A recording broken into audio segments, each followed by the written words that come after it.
Est-ce qu'il y en a qui croient que Jésus a roulé la pierre? Amen. Jésus est vivant ce soir.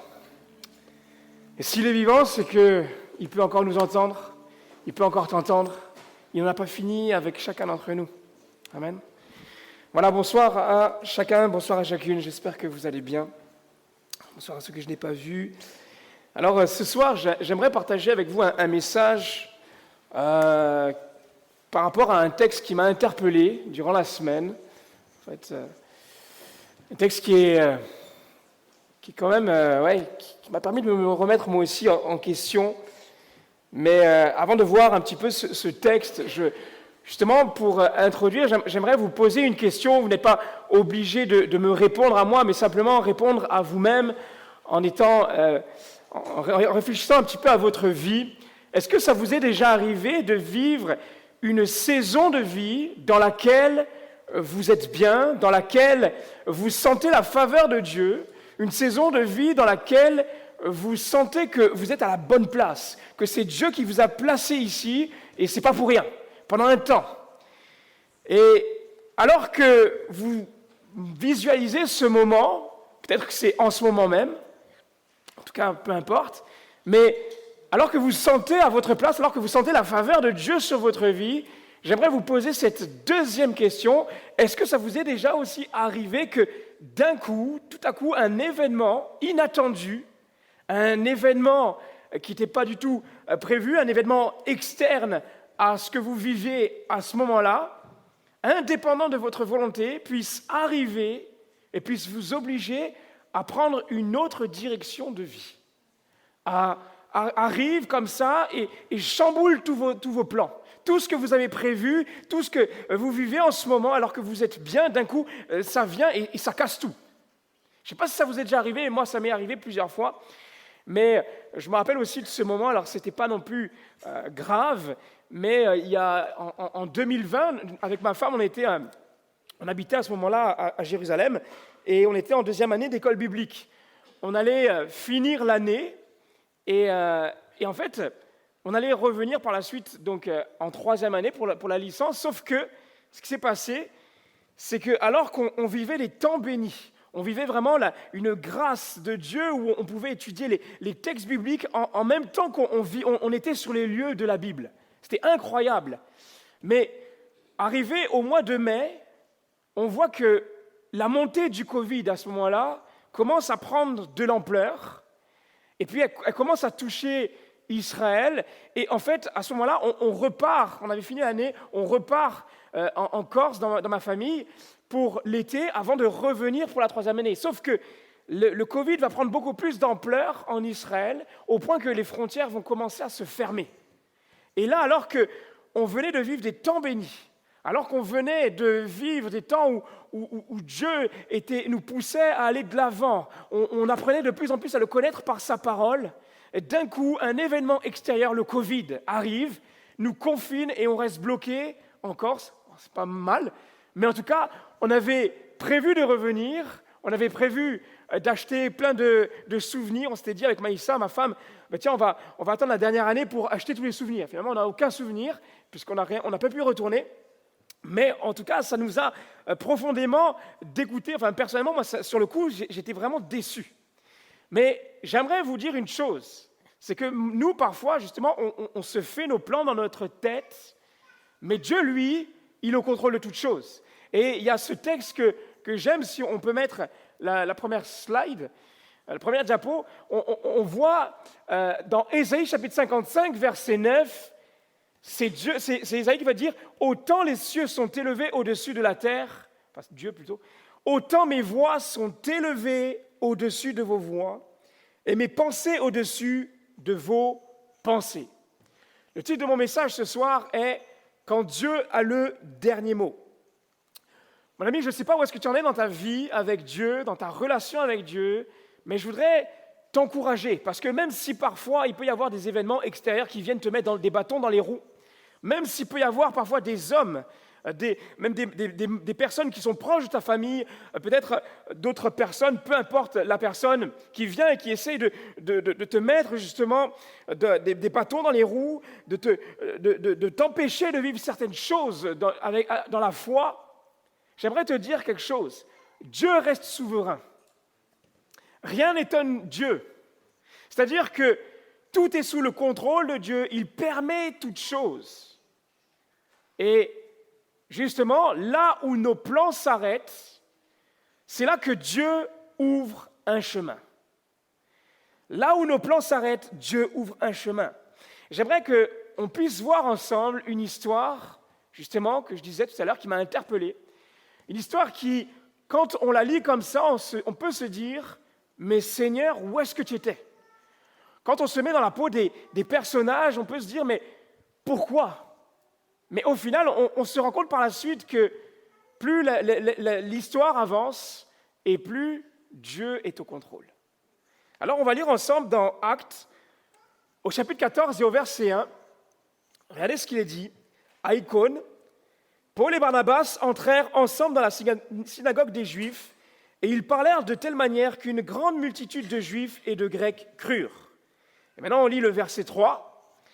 Ils restèrent cependant assez longtemps à Icône, parlant avec assurance, appuyés sur le Seigneur, qui rendait témoignage à la parole de sa grâce et permettait qu'il se fît par leurs mains des prodiges et des miracles. Quand on lit ces deux versets, je ne sais pas vous, mais quand même, on a l'impression, on voit vraiment que la faveur de Dieu est sur Paul et Barnabas. On voit vraiment que là, ils arrivent, il y a du fruit qui se passe puisqu'ils prêchent et puis les Juifs, les non-Juifs, les Grecs se convertissent. Il est dit qu'une multitude de personnes vont se donner à Dieu. Et on se rend compte que quand ils parlent avec assurance. Je ne sais pas vous, mais parfois, lorsqu'on témoigne, on peut manquer d'assurance. Moi, je me rappelle, il y a quelques années de ça, il y a plusieurs années de ça même, j'ai essayé de témoigner à un musulman. Et puis, à un moment donné, il me pose une question et je n'avais pas la réponse. Et j'essaye de me dépatouiller comme je peux. Et puis là, en fait, il me regardait comme ça. Et puis, je sentais qu'il voyait très bien et que même moi, je n'étais pas persuadé de ma réponse. Donc, parfois, ce n'est pas évident. Mais là, ici, ce n'est pas le cas pour Paul et Barnabas. À ce moment-là, ils s'appuient sur le Seigneur approuve leurs propos, et à tel point que finalement, on voit même que des prodiges et des miracles se font par leur intermédiaire, par les mains de Paul et Barnabas. Donc, à ce moment-là, on comprend qu'ils sont à leur place. Et peut-être que tu es dans une saison de ta vie aujourd'hui, justement, où tu es prospère, au niveau spirituel, je parle. Peut-être que tu es là et tu portes du fruit dans le service que Dieu t'a appelé, que Dieu t'a administré, que Dieu t'a confié. Et aujourd'hui, alors qu'il t'a placé là où tu es, dans un travail, dans les études, peu importe où est-ce que tu en es aujourd'hui, tu es appelé à porter du fruit, tu es appelé à être un porteur de lumière, un porteur de vie. Il y a quelques jours de cela, Maïssa, ma femme, m'a raconté quelque chose qu'elle a vécu, justement parce qu'en fait, elle a repris les études. Elle va avoir, vraiment, elle a du courage, elle va avoir bientôt 30 ans, et puis elle a repris les études. Et là, en fait, ce qui s'est passé, c'est qu'elle était donc à la pause déjeuner, et à un moment donné, donc, elle va pour s'asseoir, pour prendre son déjeuner au réfectoire, et là, en fait, elle entend une conversation. Elle ne voyait pas les personnes qui parlaient, elle entend simplement des jeunes qu'elle ne connaissait pas, des jeunes qui parlaient justement de la foi, de Dieu. Mais sauf que quand elle tend son oreille comme ça, comme elle est interpellée, elle comprend que les jeunes ne sont pas vraiment convertis, mais pas du tout convertis en fait. C'est simplement qu'ils se posent des questions, ils s'interrogent. Et il y a une fille parmi ce groupe qui essaie de donner des réponses, mais elle me disait que bon, c'était pas vraiment les réponses qui étaient adéquates. Et là, en fait, Maïssa, elle avait fait une prière le matin. Elle avait dit, Seigneur, quand je vais à l'université, permets-moi non pas simplement d'y aller pour les études, mais pour pouvoir m'utiliser. Et là, en fait, elle entend ça, elle se lève comme ça, et elle va voir le groupe, et elle dit, elle ne connaissait pas comme ça, elle a eu du cran quand même, je ne suis pas sûr que moi j'aurais eu le cran. Elle va leur dire, mais écoutez, j'ai entendu votre conversation, et j'aimerais, si ça ne vous dérange pas, me joindre à vous.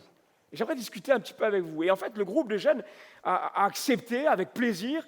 Et là, ils ont commencé à discuter. Et Maïssa a expliqué justement que, voilà, elle est chrétienne, elle a étudié la théologie, que son mari, moi-même, je suis pasteur, tout ça. Et à ce moment-là, elle a pu leur donner des réponses. Et elle me disait qu'à la fin de cet échange, il y en avait qui avaient quasiment les larmes aux yeux. Ils se disaient, mais merci vraiment pour ce temps, merci pour cet échange, merci pour les réponses. Ça nous a vraiment donné envie de connaître plus le Dieu dont tu me parles. Et en fait, les amis, je crois que nous sommes tous appelés à être des porteurs de lumière, tous appelés à être des porteurs de vie, peu importe où nous passons, peu importe où nous nous trouvons. Et ici, Paul et Barnabas, c'était justement des porteurs de lumière, des porteurs de vie. Ils portaient du fruit là où ils étaient, à Icône, dans cette ville. Et ici, à ce moment-là, lorsque Paul va prêcher à Icône, c'était la première fois qu'à Icône, était prêché l'Évangile. Donc personne ne connaissait, n'avait entendu parler de Jésus. Personne n'avait entendu parler de l'Évangile. Mais à ce moment-là, alors qu'ils étaient en train de commencer une œuvre, j'essaie de me mettre dans la tête de Paul et Barnabas, ils auraient pu se dire à ce moment-là, mais nous sommes à la bonne place et nous ne pouvons pas partir maintenant, parce que Dieu est en train de faire quelque chose. Sauf que les plans de Dieu sont au-dessus de nos plans. Les pensées de Dieu sont au-dessus de nos pensées. Il y a 2 ans de cela, j'étais à La Valette. Avant de venir sur Aix, on était sur La Valette, et à côté de Toulon. Et quand on a commencé la 2e année sur La Valette, je me rappelle m'être dit, j'ai encore beaucoup de choses à apporter à ce groupe de jeunesse, et j'avais des choses prévues, et je m'étais dit, je voudrais vraiment prendre le temps pour rester à La Valette et vraiment me laisser conduire par le Saint-Esprit. Sauf que 6 mois plus tard, Dieu me dit, Anaël, ça y est, vous allez partir sur Aix-en-Provence. Là, j'étais là et je me disais, mais Seigneur, qu'est-ce que tu me fais? Je n'ai pas encore fini. Il y a encore beaucoup de choses que je voulais apporter. Mais Dieu avait autre chose, un plan différent. Et regardez maintenant ce qui va se passer alors que Paul et Barnabas prêchent l'Évangile, qu'il y a tout ça qui se passe. Il est dit ceci, verset 2, « Mais les Juifs, restés incrédules, excitèrent l'esprit des non-Juifs et provoquèrent leur hostilité contre les frères. » Et versets 4 à 6, la population de la ville se divisa. Les uns étaient du côté des Juifs, les autres du côté des apôtres, alors que les non-Juifs et les Juifs, avec leurs chefs, se préparaient à les maltraiter et à les lapider. Paul et Barnabas, avertis de la situation, se réfugièrent dans les villes de la Lycaonie, à Lystre, à Derbe et dans les environs. Quand on regarde un petit peu la carte de l'époque, Paul se trouvait ici à Iconium. Et là, donc, on comprend qu'il va y avoir cette persécution. Certains Juifs vont exciter la foule pour pouvoir lapider Paul et Barnabas. Et donc, à ce moment-là, qu'est-ce qui va se passer? Paul et Barnabas vont partir d'Icône et vont aller à Lystre, qui se trouve à 30 km à peu près d'Icône. Et par la suite, même, ils vont aller à Derbe, qui se trouve à 50 km. Mais c'est intéressant parce que, finalement, nous-mêmes, quand je pense à notre vie, est-ce que parfois, lorsqu'on se lève pour Dieu, il peut y avoir effectivement des oppositions. Et c'est tout à fait normal. Lorsqu'on se lève pour Dieu, lorsqu'on agit pour Dieu, lorsqu'on sert Dieu, il y en a un qui n'est pas content. Il y en a un qui va tout faire pour nous arrêter. Il y en a un qui va tout faire pour nous empêcher d'atteindre le but. Mais là où c'est étonnant, je ne sais pas vous, je ne sais pas si vous avez déjà fait la réflexion, mais moi je me posais la question. Ici, à ce moment-là, Paul et Barnabas vont être avertis de la situation que les Juifs voulaient les lapider, et ils vont se réfugier dans les villes de Lystre, de Derbe, les environs, et à ce moment-là, donc qui se trouvaient loin d'Iconium. La question que je me posais, c'est tout simplement, mais pourquoi est-ce qu'à ce moment-là, Dieu ne les a pas protégés? Pourquoi est-ce que Dieu, à ce moment-là, n'a pas permis que Paul et Barnabas puissent rester à Icône? Parce qu'il y avait une œuvre qui était en train de se lever, une œuvre qui était en train de prendre de l'ampleur. Pourquoi? Est-ce que parfois, nous aussi, on n'est pas comme ça? Seigneur, pourquoi est-ce que tu me fais vivre ça alors que je suis dans une phase où il y a justement cette prospérité spirituelle? Laissez-moi vous dire simplement une chose. Je n'ai pas la réponse complète, mais les pensées de Dieu sont au-dessus des pensées de l'homme. Les chemins de Dieu sont au-dessus des chemins de l'homme. L'homme n'est pas indispensable. Dans sa souveraineté, à ce moment-là, Dieu avait un plan beaucoup plus grand. Et ce qui pouvait faire penser à un échec à ce moment-là, le fait de partir, le fait de fuir, finalement, était en réalité le plan de Dieu. Ça faisait partie de tout le plan de Dieu. Et on lit justement au verset 6, on vient de lire le verset 6, mais on va lire la suite jusqu'au verset 10. Il est dit ceci, donc Paul et Barnabas, avertis de la situation, se réfugièrent dans les villes de la Lycaonie, à Lystre, à Derbe et dans les environs. Et verset 7, là aussi, ils annoncèrent la bonne nouvelle. À Lystre, un homme impotent des pieds se tenait assis. Il était infirme de naissance et n'avait jamais marché.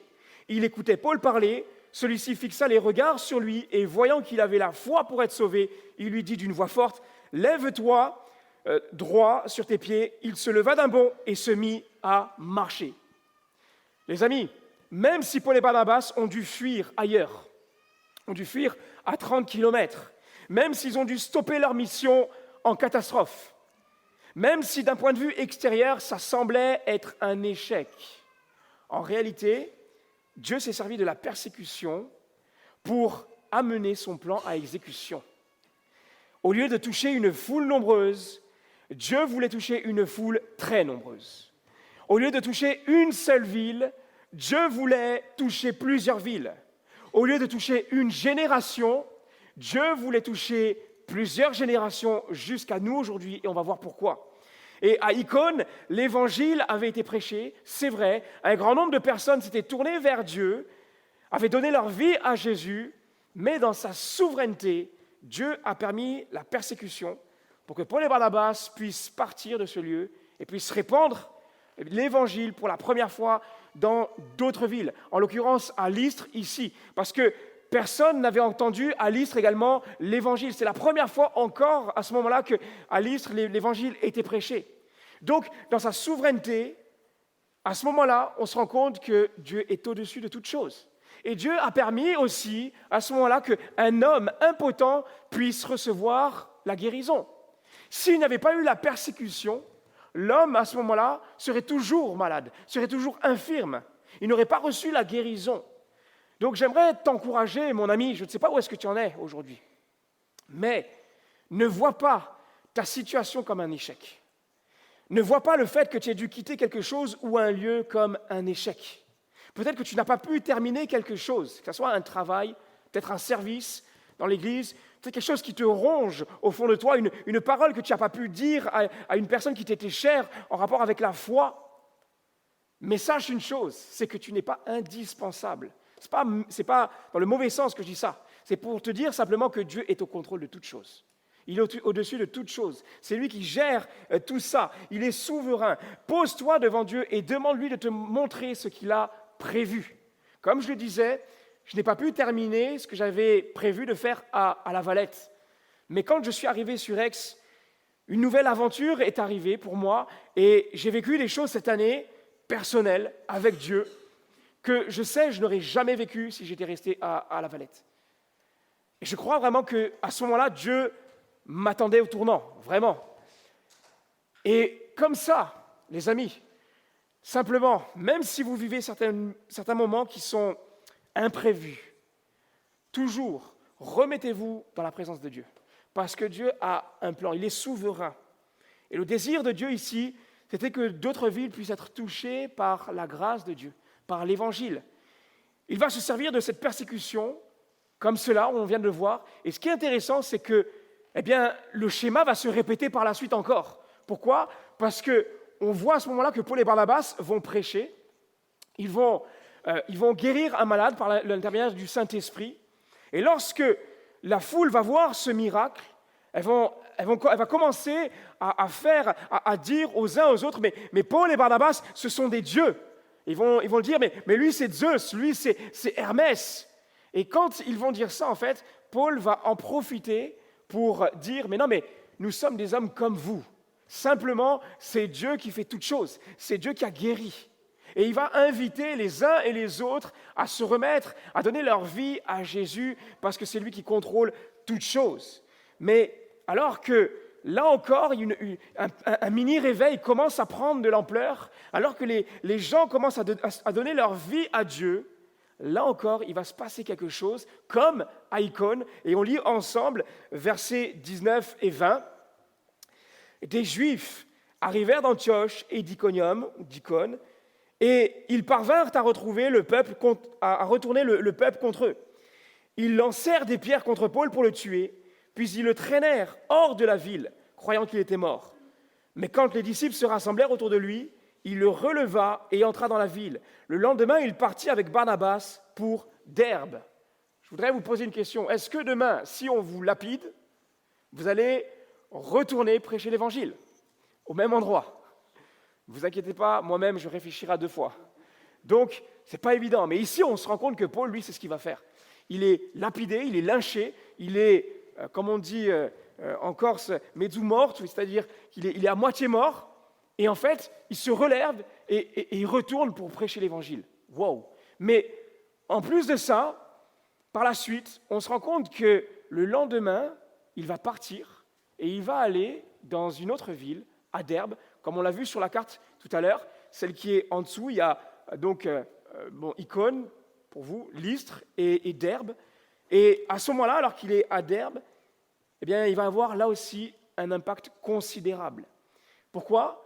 Parce qu'on va le voir, finalement, il va prêcher l'Évangile. Là aussi, il va y avoir des gens qui vont se donner à Jésus. Mais parfois, les amis, je ne sais pas vous, mais on peut avoir un peu ce sentiment d'inachevé. On peut avoir ce sentiment qu'on n'a pas fini notre mission, ce que Dieu nous a demandé de faire. Et parfois, on peut même culpabiliser, même en vouloir à Dieu, Seigneur, pourquoi ? Pourquoi je ne peux pas finir ça ? Pourquoi, Seigneur, tu me permets pas d'aller jusqu'au bout ? Mais là encore, j'aimerais te rappeler, là où nos plans s'arrêtent, Dieu ouvre un chemin. Et ce qui semblait être une tâche inachevée, encore ici, avec Paul et Barnabas, va se révéler être le plan de Dieu pour l'expansion de l'Évangile.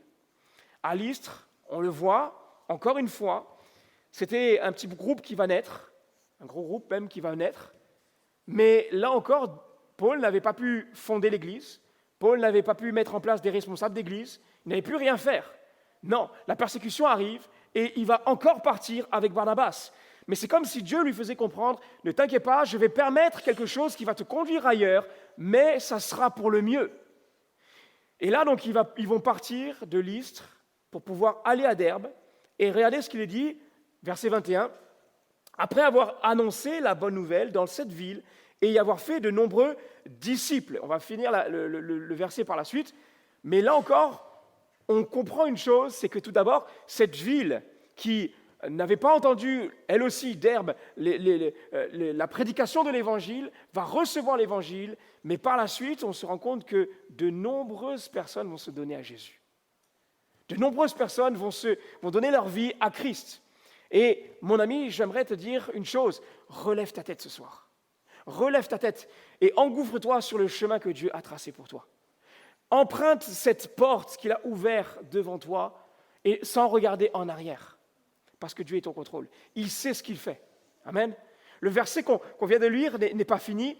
Après avoir annoncé la bonne nouvelle dans cette ville et y avoir fait de nombreux disciples, ils retournèrent à Lystre, à Icône et à Antioche. C'est-à-dire qu'une fois que le plan de Dieu pour l'expansion de l'Évangile a atteint son but, Dieu, à ce moment-là, va faire retourner Paul et Barnabas à Lystre, et puis par la suite à Antioche, une ville qu'on n'a pas vue, mais là aussi, ils avaient commencé à partager l'Évangile.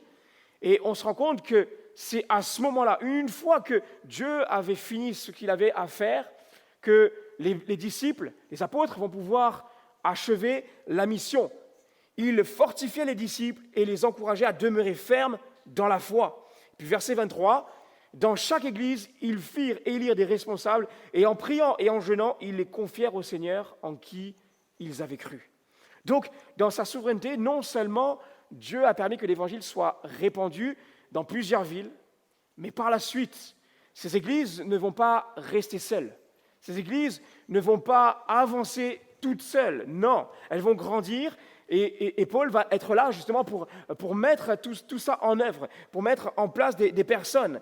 Mais tout ça est parti à partir de la persécution.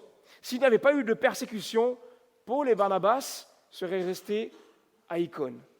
Et j'aimerais faire une petite parenthèse ce soir.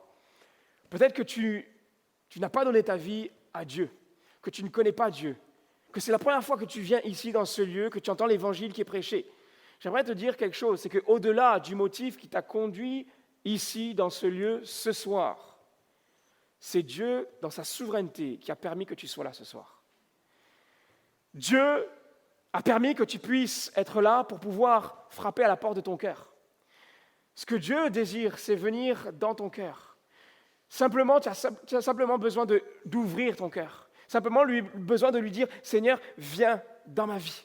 Je te donne ma vie. Parce qu'un jour, Dieu a donné justement sa vie en rançon. Il est venu, il est mort sur la croix pour chacun d'entre nous. Nous étions condamnés à être séparés pour toujours de Dieu à cause de notre péché. Mais lorsque Jésus est arrivé, il est mort sur la croix, il a payé le prix de la condamnation. Et de sorte qu'aujourd'hui, lorsque nous venons à lui, lorsque nous nous donnons notre cœur, nous sommes pardonnés. Notre relation avec Dieu est rétablie. Et si tu acceptes Jésus, ta relation avec Dieu sera rétablie, elle sera restaurée, tu seras sauvé pour l'éternité. Parfois, on est là, on regarde les chrétiens, puis on se dit, mais ils n'ont que ça à faire. On peut se dire, mais la vie chrétienne ne donne pas envie. Mais je peux vous dire une chose, les amis. Effectivement, la vie chrétienne ne donne pas envie quand on vient simplement comme un chrétien du dimanche. Si on vit simplement comme ça notre foi, une fois de temps en temps, oui, ça ne donne pas envie. Mais quand on est à fond, quand on vit pleinement l'Évangile, quand on dit « Seigneur, prends le contrôle », là, il se passe des choses. Là, on vit des choses qu'on ne voit pas. Comme je disais, il y a des choses que je ne pouvais pas penser voir. Des malades guéris, je racontais quelquefois, à plusieurs reprises, j'ai vu des paralysés, des hommes en fauteuil roulant, des personnes, une mamie qui a été guérie instantanément devant moi, alors qu'il n'y avait rien qui pouvait montrer une guérison, ce n'était pas possible. J'ai vu certaines choses que, waouh Seigneur, sans toi, je n'aurais pas pu vivre ça. Et je crois aujourd'hui que vous tous, vous êtes appelés à vivre ce que Dieu a prévu pour vous. Simplement, ouvrez votre cœur. Et ici, quelques temps plus tard, Paul et Barnabas vont partir donc de Lystre. Et alors qu'ils étaient à Antioche, qu'ils vont revenir à Antioche, plus tard, ils vont avoir encore à cœur de revenir dans les lieux où ils ont prêché l'Évangile. Et Paul va dire à Barnabas, partons refaire le tour de toutes les villes où nous avons annoncé la parole du Seigneur et rendons visite aux frères pour voir ce qu'ils deviennent. Ici, on se rend compte que ce n'était pas simplement à Lystre et à Derbe qu'ils vont aller, mais ils vont aller dans plusieurs villes répandre l'Évangile. Mais au-delà de l'œuvre que Dieu avait prévue pour Lystre et pour Derbe, lorsque Paul va revenir,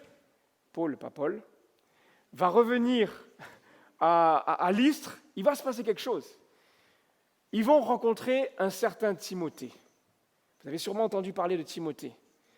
Et Timothée, lui, ça va être par la suite le disciple de Paul. Par la suite, ils vont même être collaborateurs. Et Timothée va avoir un impact considérable sur sa génération, sur les jeunes. Timothée va être un soutien pour Paul, il va être un missionnaire dévoué, il va être en responsabilité de l'église d'Éphèse. Mais en plus de ça, sans Timothée, aujourd'hui, dans notre Bible, s'il n'y avait pas eu Timothée, on n'aurait pas eu accès aux 2 lettres de Paul à Timothée. Donc, en fait, si Paul et Barnabas n'étaient pas partis à Lystre, aujourd'hui, on serait avec des pages manquantes. Aujourd'hui, Dieu n'aurait pas pu parler encore aujourd'hui, au XXIe siècle, à des hommes et des femmes pour nous encourager à continuer le ministère, pour nous encourager à vivre le service de Dieu. Pourquoi ? Parce que Dieu a le dernier mot. Dans cette persécution qui semblait être un échec, Dieu finalement pensait déjà même à nous aujourd'hui. Et c'est là où je voudrais vous encourager, les amis, pour vous dire que même si ta situation semble être un échec à tes yeux, même si ce n'est pas ce que tu voulais, dis-toi que Dieu est au contrôle de toutes choses et que l'impact que tu vas avoir va résonner, peut-être même dans des générations futures. Simplement, laisse-toi conduire, ouvre ton cœur, parce que Dieu est au contrôle. Amen. Je vais inviter l'équipe de louanges à revenir. Je vais commencer à terminer, je dis bien commencer. Mais, en tout cas, à l'image de cette œuvre qui semble inachevée, à cause de cette persécution qui va finalement pousser Paul et Barnabas à partir, simplement nous encourager, chacun d'entre nous, à dire « Seigneur, tu es au contrôle. Je ne sais pas, toi, ce que tu as prévu, mais là où mon plan s'arrête, là où mes plans s'arrêtent, Dieu, tu ouvres un chemin. Tu traces un chemin. Peut-être qu'effectivement, tu aurais eu un impact là où tu voulais rester. Peut-être que tu aurais eu une satisfaction simplement individuelle si tu étais resté là où tu voulais rester. Mais à l'image de cette expansion de l'Évangile, à cause de la persécution, toi aussi, tu auras un impact. Toi aussi, Dieu a prévu quelque chose pour toi et pour tous ceux qui t'entourent. Que ce soit tes proches, que ce soit des personnes que tu ne connais pas.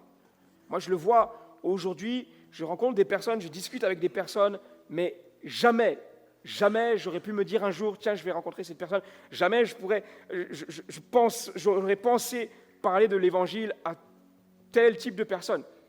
Lorsque je me suis retrouvé en prison face à des personnes qui avaient fait toutes sortes d'atrocités, et je me disais, mais Seigneur, jamais.